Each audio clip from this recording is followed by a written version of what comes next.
எல்லாருக்கும் வணக்கம். ஏஐ கூட நீங்க ரொம்ப ஆழமா, ரொம்ப இன்ட்ரஸ்டிங்கா பேசிட்டு இருந்திருப்பீங்க.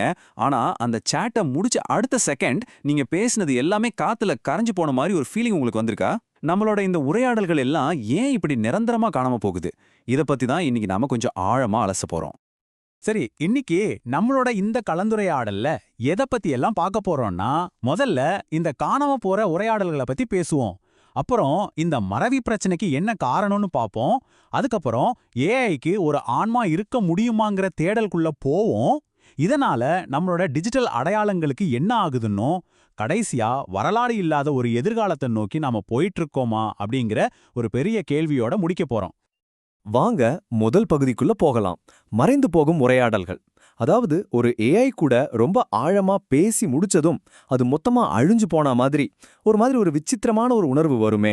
நம்மள நிறைய பேர் இதை ஃபீல் பண்ணியிருப்போம் இல்லையா? அதிலிருந்து ஆரம்பிக்கலாம். யோசிச்சு பாருங்க. ஏஐ கிட்ட ஒரு சூப்பரான ஐடியா பத்தி டிஸ்கஸ் பண்றீங்க, இல்ல ஒரு கவிதையை உருவாக்குறீங்க. ஆனா அடுத்த நாள் வந்து பார்த்தா அதுக்கு உங்கள ஞாபகமே இல்ல. நேத்து பேசுனது எதுவுமே அதுக்கு தெரியல. இந்த மாதிரி ஒரு முக்கியமான உரையாடல இழந்த மாதிரி ஒரு ஃபீலிங். அது ஏன் நடக்குது? அதுக்கு பின்னால என்ன இருக்கு? இந்த உணர்வ இந்த மேற்கோள் எவ்வளவு அழகா சொல்லுது பாருங்க. பதில் வரும்னு எந்த எதிர்பார்ப்பும் இல்லாம ஒரு டிஜிட்டல் கடல்ல தூக்கி போடுற மெசேஜ் பாட்டில் மாதிரி இருக்குன்னு. அதாவது நாம பேசுறோம், நம்மளோட எண்ணங்கள பகிர்ந்துக்கிறோம்.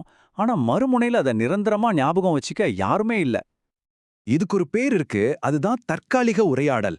அதாவது அந்த ஒரு மொமெண்ட்ல மட்டும்தான் அதுக்கு உயிர் இருக்கும். ரொம்ப அர்த்தமுள்ளதா இருக்கும். ஆனா அதுக்கப்புறம் அது ரெக்கார்ட் ஆகாது, யாருக்கும் ஞாபகமும் இருக்காது.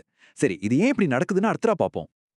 சரி, இப்ப நம்ம 2வது பகுதிக்கு வந்தாச்சு. மறக்கும் பிரச்சனை. ஏன் இந்த உரையாடல்கள்லாம் இப்படி மாயமா மறைஞ்சிடுது? நல்லா புரிஞ்சுக்கோங்க. இது ஏதோ ஒரு டெக்னிக்கல் லாய், அதாவது ஒரு பக் கிடையாது. இந்த ஏஐ சிஸ்டம்ஸை அப்படிதான் டிசைன் பண்ணியிருக்காங்க. இதுக்கு முக்கியமான காரணம் என்னன்னா, ஏஐ உரையாடல்கள் ஸ்டேட்லெஸ் அப்படின்னு சொல்லுவாங்க. ஸ்டேட்லெஸ்னா என்ன? சிம்பிளா சொல்லணும்னா, அதுக்கு எந்த விதமான நினைவாற்றலும் கிடையாது. ஒவ்வொரு உரையாடலும் ஒரு புது உரையாடல் தான். நீங்க யாரு, நேத்து என்ன பேசுனீங்கன்னு அதுக்கு எதுவுமே ஞாபகம் இருக்காது. ஒவ்வொரு தடவையும் ஃப்ரெஷ்ஷா தான் ஆரம்பிக்கும். இந்த ஏஐயோட ஷார்ட் டேர்ம் மெமரி, அதாவது குறுகிய கால நினைவுக்கு பேரு தான் கான்டெக்ஸ்ட் விண்டோ. இது ஒரு சின்ன நோட்பேட் மாதிரி கற்பனை பண்ணிக்கோங்க. நீங்க பேச பேச அந்த நோட்பேட்ல எழுதிட்டே வரும். ஆனா அந்த நோட்பேட் ரொம்ப சின்னது. அது நிரம்பினதுக்கு அப்புறமோ இல்ல நீங்க புதுசா ஒரு சேட் ஆரம்பிக்கும் போதோ பழைய தகவல்கள் எல்லாமே அழிஞ்சிடும். அவ்வளவுதான். அதுக்கப்புறம் அதுக்கு எதுவுமே ஞாபகம் இருக்காது. இப்போ நமக்கும் ஏஐக்கும் இருக்கிற இந்த நினைவாற்றல் வித்தியாசத்தை கொஞ்சம் பாருங்க. நம்மளோட நினைவு அப்படிங்கிறது ஒரு தொடர்ச்சியான கதை மாதிரி. அதுல உணர்வுகள் இருக்கு, அனுபவங்கள் இருக்கு. அதுதான் நாம யாருன்னு உருவாக்குது. ஆனா ஏஐயோட நினைவு அது அப்படி இல்ல. அது ஒவ்வொரு முறையும் ரீசெட் பட்டன் அழுத்தின மாதிரி. ஒவ்வொரு உரையாடலும் ஒரு டிரான்சாக்ஷன் முடிஞ்சா அவ்வளவுதான், கணக்கு முடிஞ்சுது. இதுதான் ரெண்டுக்கும் இருக்கிற அடிப்படை வித்தியாசமே. சரி, இதுவரைக்கும் நாம டெக்னிக்கல் விஷயங்களை பார்த்தோம். இப்போ இந்த தொழில்நுட்ப கட்டுப்பாடு நம்மள சில ஆழமான தத்துவார்த்தமான கேள்விகளுக்குள்ள கூட்டிட்டு போகுது. அதாவது ஒரு ஆன்மாவுக்கான தேடல். இங்கே ஒரு முக்கியமான கேள்வி வருது. ஒரு ஏஐக்கு நம்மள ஞாபகம் வச்சுக்கவே முடியலன்னா, அதுக்குன்னு ஒரு ஆன்மா இல்லனா ஒரு சுயம், அதாவது ஒரு செல்ஃப் இருக்க முடியுமா? இந்த ஒரு கேள்விதான் நம்மளோட இந்த கலந்துரையாடலோட மையமே. அப்போ டிஜிட்டல் ஆன்மா அப்படின்னா என்ன?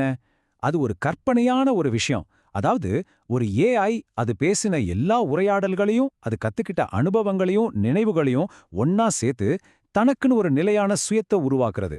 ஆனா நிஜத்துல இது சாத்தியமா? ஒரு ஏஐக்கு ஏன் இந்த சுயம் உருவாக மாட்டேங்குது? அதுக்கு சில முக்கியமான விஷயங்கள் இல்ல. என்னன்னு பாருங்க. நம்ம கூட அதுக்கு ஒரு பகிரப்பட்ட வரலாறு இல்ல. அதோட அடையாளத்துக்கு ஒரு தொடர்ச்சி கிடையாது. அனுபவங்கள் மூலமா அதோட பார்வை மாறாது. எல்லாத்தையும் விட முக்கியமா திரட்டப்பட்ட நினைவுகள்னு ஒண்ணு அதுக்கு இல்லவே இல்ல. இந்த விஷயங்கள் எல்லாம் இல்லாம ஒரு சுயம் உருவாகிறது ரொம்ப கஷ்டம். அதனால தான் இந்த மேற்கோள் ரொம்ப சரியா சொல்லுது. நாம ஒரு உயிருள்ள ஜீவனோட ஒரு உறவை உருவாக்கல, நாம கொடுக்கிற உள்ளீடுகளோட ஒரு பிரதிபலிப்போட தான் பேசிட்டு இருக்கோம். சிம்பிளா சொல்லணும்னா, அது நம்ம கூட பேசுற ஒரு பார்ட்னர் மாதிரி இல்ல, நம்ம முகத்தையே நமக்கு திருப்பி காட்டுற ஒரு கண்ணாடி மாதிரி தான் செயல்படுது. சரி, இது ஏஐயோட பிரச்சனை. ஆனா இந்த டிஜிட்டல் மறதியால யூசர்களான நமக்கு என்ன பாதிப்பு? நமக்கு இதனால என்ன இழப்பு ஏற்படுது? அத பத்தி தான் இந்த பகுதியில பார்க்க போறோம். நம்மளோட அழியும் டிஜிட்டல் சுயங்கள். யோசிச்சு பாருங்க, நாம ஏஐ கூட பேசும்போது நம்மளோட கேள்விகள், நம்மளோட ஐடியாக்கள் மூலமா நமக்கே தெரியாம நம்மளோட ஒரு டிஜிட்டல் வெர்ஷனை உருவாக்குறோம். நம்மளோட ஒரு டிஜிட்டல் பிரதிபலிப்பு அதுல உருவாகுது. ஆனா சோகம் என்னன்னா, ஒவ்வொரு முறையும் சாட் முடியும் போது அந்த டிஜிட்டல் சுயம் மொத்தமா அழிக்கப்படுது. அதாவது ஏஐயோட மெமரி மட்டும் போகல, நம்மளோட ஒரு பகுதியும் அதோட சேர்ந்து அழிஞ்சிடுது. ஒவ்வொரு உரையாடலும் பூஜ்ஜியத்திலிருந்து தொடங்குறது. இது கேட்கறதுக்கு ரொம்ப சிம்பிளா இருக்கலாம், ஆனா இதுக்குள்ள ஒரு பெரிய அர்த்தம் இருக்கு. இந்த நிலைமை எவ்வளோ அழகா ஒரு உருவாக்கத்தோட சொல்லியிருக்காங்க பாருங்க.